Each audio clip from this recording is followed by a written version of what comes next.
The entire sequence will take 15 minutes, and from there, the satellites will maneuver to their final orbits. We have a quick video from Matt Desch of Iridium explaining some of the unique features of the Iridium system.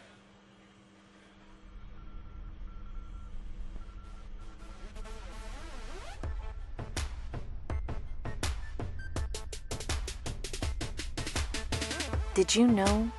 Right now, there are 3.8 billion people connected to the internet, which is nothing compared to the nearly 20 billion things connected to the internet. Not those things, these things. Small things, medium things, large things, and by 2025, that number may grow to 75 billion things. Stack those things, and you could reach the moon 3 times.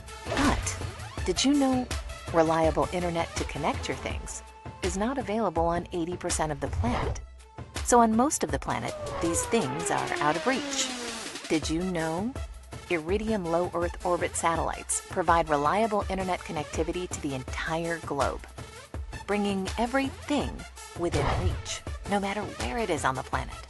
Iridium is the satellite way to connect things to each other. Through a small little data modem embedded in all kinds of vehicles and devices and machines, we can make an internet connection to say where something is and how it's operating, and in fact send commands to turn it on or off or control it. Did you know nearly 1 million subscribers are already using the Iridium network to track, control, and monitor farming equipment, fish tracking buoys, remote construction, wind farms, pipelines, global fleets, scientific research, worker safety, and millions of other things? We're going to bring new technologies, faster speeds, easier to integrate technologies so you can put them into new services and applications much more easily than ever before. These new satellites with all their capacity, power, and speed are going to be able to turbocharge everything we do and bring so much more.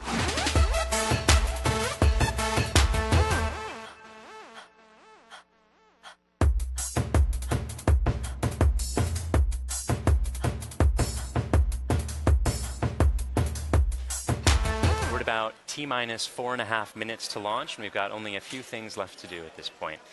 Engine chill began at about T-minus 6 minutes. That gets the engines to a cold enough temperature where the liquid oxygen doesn't turn into a gas immediately upon contact, which would make startup a bit tricky.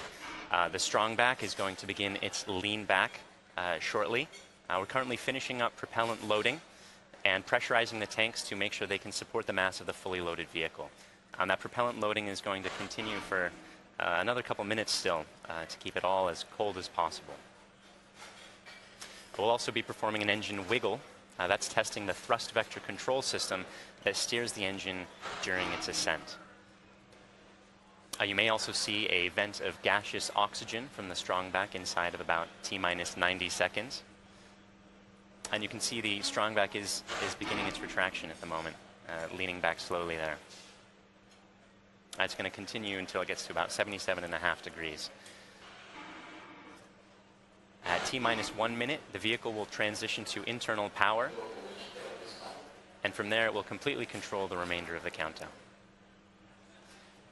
The satellites are all still go, the range is also go, and the weather is looking great. If you hear the hold call, backup launch window is tomorrow at 7:14 a.m. Pacific Daylight Time. Otherwise, the SpaceX team is excited for launch, so let's listen in to the last couple minutes of terminal count.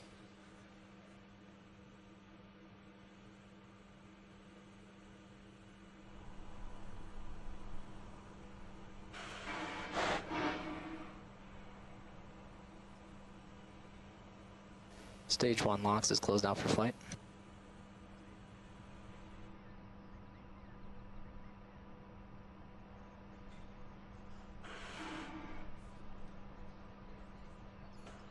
Strongback retract is complete. The strongback is locked out for flight.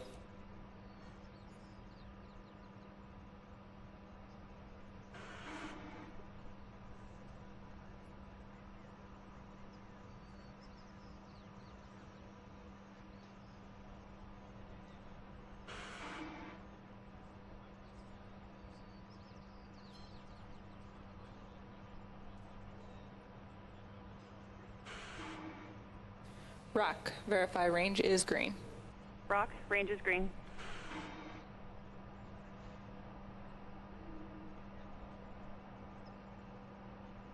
Stage 2 LOX is closed out for flight.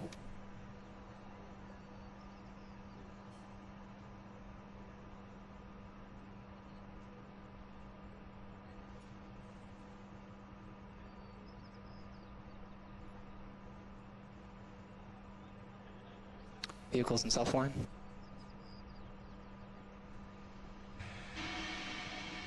Gas closeouts are started.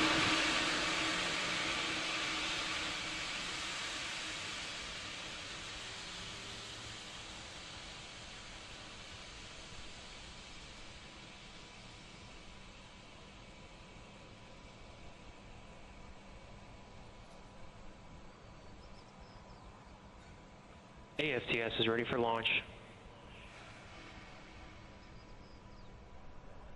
Falcon 9 in startup. Ground side gas closeouts complete. Stage 1 tanks pressing for flight. This is the LD on countdown 1. We are go for launch.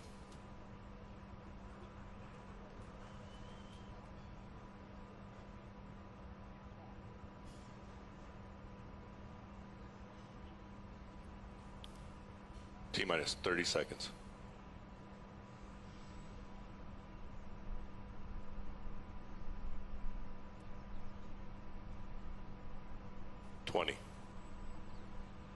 Propellant tanks press for flight. 15. 10, 9, 8, 7, 6, 5, 4, 3, 2, 1.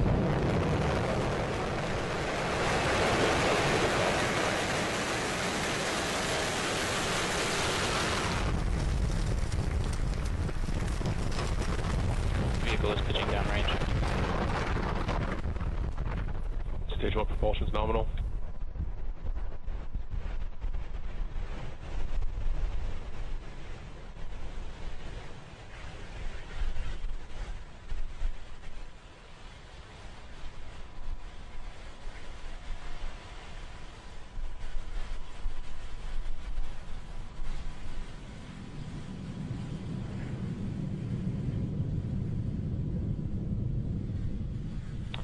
Power and telemetry are nominal.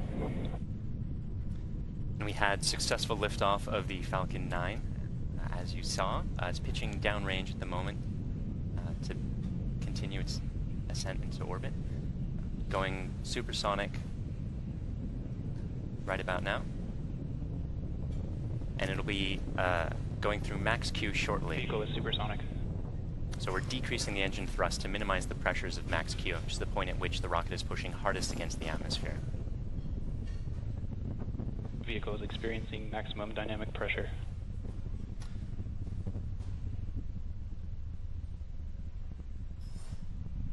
And now that we're through that milestone, we'll be increasing the thrust of the engines in order to get to orbit.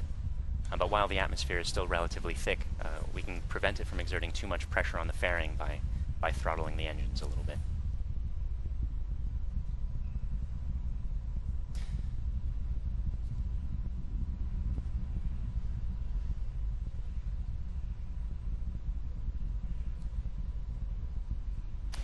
We're also chilling the Merlin vacuum engine. And vac engine chill has begun. And that call out means that we're bringing the engines down to the correct temperatures in order to prevent the liquid oxygen from turning into a gas in the second stage as well. Coming up shortly, we have a few events in quick succession. The first stage main engines will cut off, the two stages will separate, and the second stage will begin its first burn.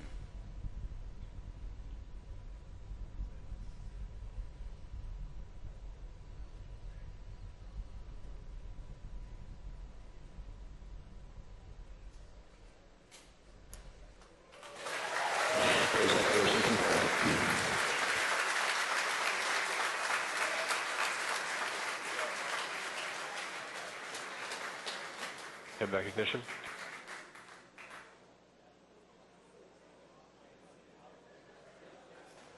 And there you saw it. The first stage main engines cut off, the two stages separated, and the second stage began its burn.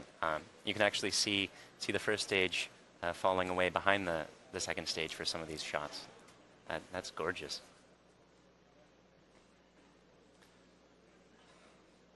The first stage will be performing a one-engine boost-back burn and continuing downrange for a simulated landing.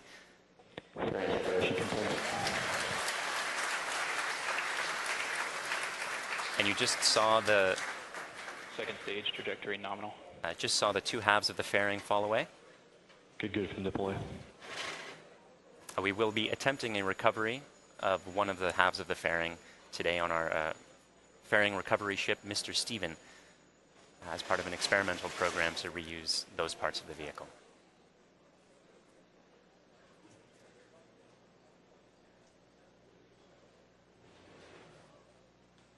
We're just past T plus 4 minutes. The Merlin vacuum engine is performing nominally, glowing red hot there in the vacuum of space.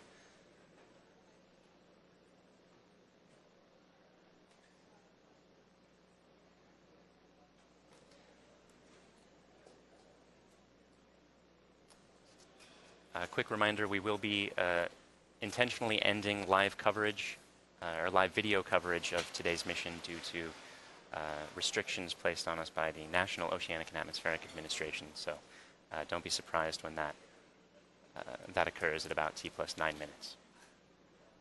We will be continuing to cover the mission on Twitter all the way through the second burn and deployment of the satellites at about T plus 50 minutes.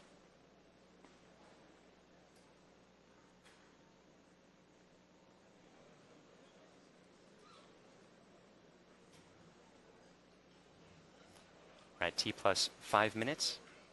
Second stage still performing nominally, and the trajectory is currently looking good.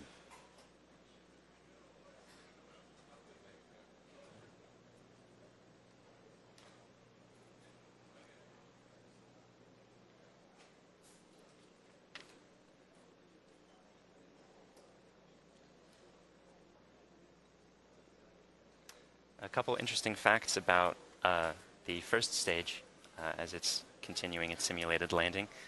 This one first flew for the Iridium 3 mission, and the Iridium 2 and Iridium 4 missions also used the same rocket, which means that today this is our 5th launch for the Iridium constellation using only 3 rockets.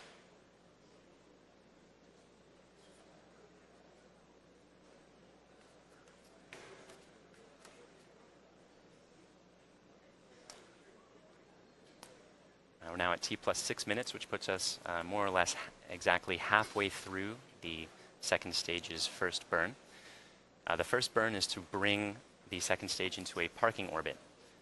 That's going to be an egg-shaped orbit where the maximum altitude at the top of the egg is about 625 kilometers. But at the bottom of the egg, the orbit is only 180 kilometers in altitude. The second burn that we'll be performing is going to circularize that orbit so that it's 625 kilometers in altitude the whole way round.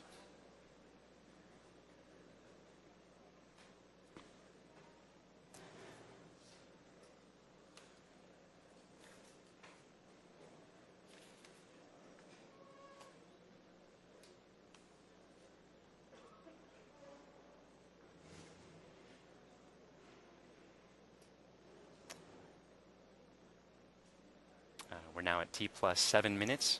Stage 1, AFTSS saved. The chamber pressure in the Merlin vacuum engine is looking good, providing good power, constant chamber pressure, and still on track to its parking orbit.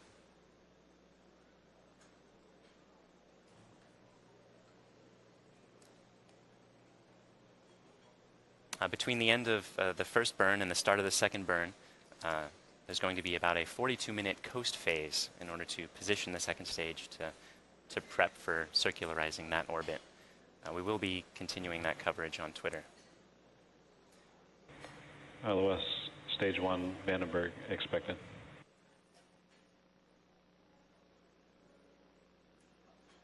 At the time of the second stage, the satellite will have passed over Antarctica and will be just south of Madagascar. for that 4-second burn.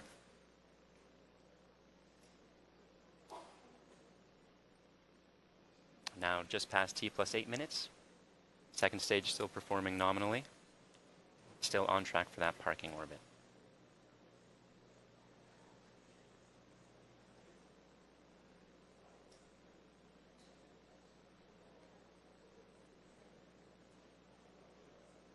Today is also the 1-year anniversary of the first time we flew a flight-proven Stage 2 terminal guidance. Falcon 9 first stage. Stage 2 AFTSS saved.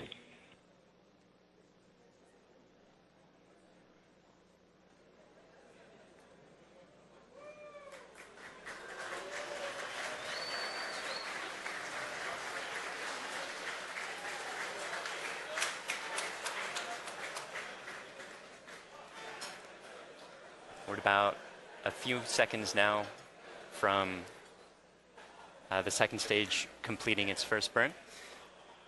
And we'll make sure that the burn is good. Western range assets expected. We have SECO. We just got confirmation that the second engine cutoff event occurred. We'll make sure that we are in the correct orbit.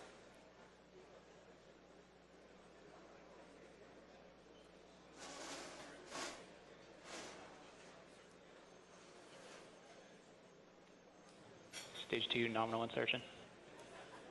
And we're getting confirmation that we did in fact get into the correct parking orbit. So though we're ending our live coverage now due to restrictions from NOAA, the mission is not yet over, so we'll be continuing to cover the upcoming major milestones on Twitter. That includes the 4-second engine burn and the 10 satellite deployments, starting about 40 minutes from now. So overall, we've had an on-time launch. The first stage successfully got the second stage out of the atmosphere, and the second stage is continuing on its trajectory in a coast phase now to get the Iridium Next satellites into their constellation. So thanks to the Iridium Next customer, Air Force for range support, and the FAA for launch license, and see you online for the rest of the mission.